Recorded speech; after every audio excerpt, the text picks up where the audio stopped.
Hi guys, squish out with me. Let's go to the store.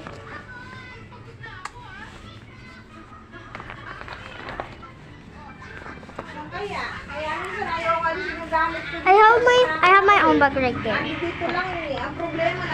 Kahit na lang English or Tagalog na lang. Hello, ako yung tindera dito. May bag ka ba na sarili mo? Opo, bakit? Wala kasi kami bag dito eh.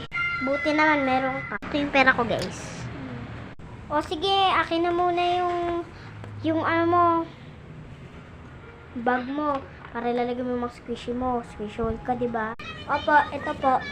Salamat. O sige, anong ko man yan? Meron din sa ilalim ha. Pero yung, ito, ayan yung container na yan. Ayan yung pera ko ha. Pagsukli ko yan. Sa'yo. Sige po, mag-start na po ako sa squishy haul. Ay, wow. Ano to? Nido? Ito naman, dumpling. Buwan nga po buksan, di ba?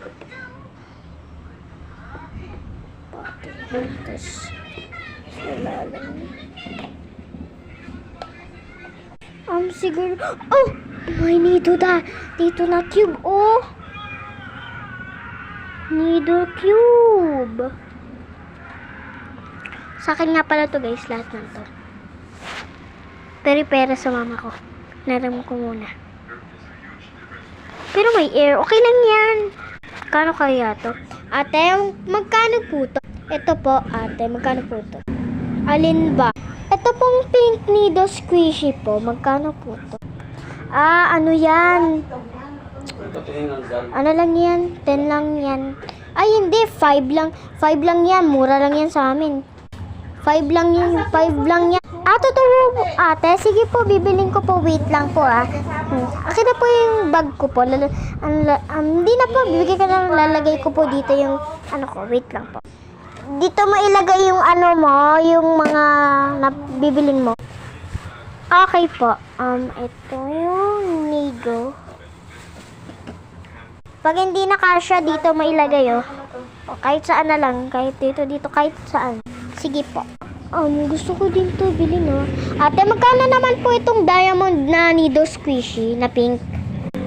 Ano yan? 5 lang din yan. Napakamura naman. 5 lang. Sige, bibilin ko na to.